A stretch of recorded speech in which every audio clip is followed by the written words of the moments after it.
Our verse that we're focusing on today is Psalm 100, verse 4. Simple verse, let me read it for us. Enter his gates with thanksgiving and his courts with praise. Give thanks to him and praise his name.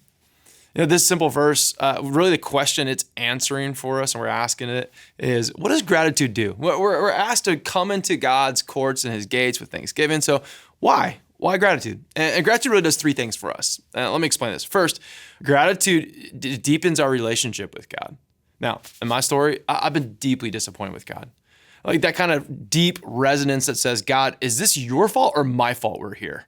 And the good news is that if you feel deep disappointment with God, you're in good company. There's several biblical characters, Ruth, Elijah, David, Noah. You go throughout the whole lineage, Peter in the New Testament, and there's so many characters that were disappointed with God until they remembered.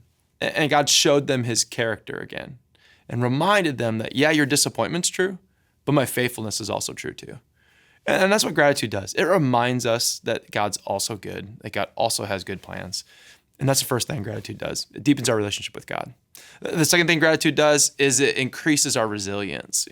Life can be really challenging, but when we think about gratitude and express our gratitude to God, it really helps build an emotional, strong foundation in our relationship with him that we then go out in power and strength. When we express our gratitude, it just slows us down and builds some resilience to remind ourselves that there's good things in our life too. And then the third thing is that when we express our gratitude, it really shifts our perspective, not on what we lack, but on what we have. We see this in a great example. Back in 2013, in March 2013, the Covenant School experienced a tragic loss. 3 students and 3 staff were killed during the school day. And this deeply Christian, faithful community was attacked from within, and they experienced an absolutely senseless, tragic event. The city of Nashville rallied around them. And what I find deeply meaningful in their response is the Covenant School, 6 months later, they launched a campaign called 1,000 Thank Yous. 1,000 Thank Yous was this campaign where they empowered their students who were experiencing incredible loss and lack.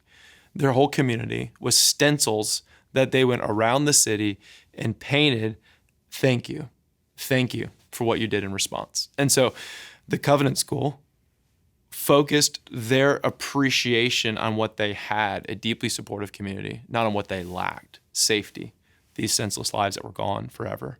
And it shifted their perspective on what is good in the world and not just what they lost. And so gratitude does a lot of things for us. Ultimately, this verse in Psalm 100, verse 4, shows us that God invites us as the king into his gates and into his courts, closer and closer and closer to him to express our praise and our gratitude. And gratitude will do that. It'll help us grow our relationship, develop some resilience, and ultimately focus not on what we lack, but on what we have with God. God, thank you for all you've done. Thank you in the myriad ways we don't even know how you're acting. And so God, we express that to you and praise you today. In your name, amen.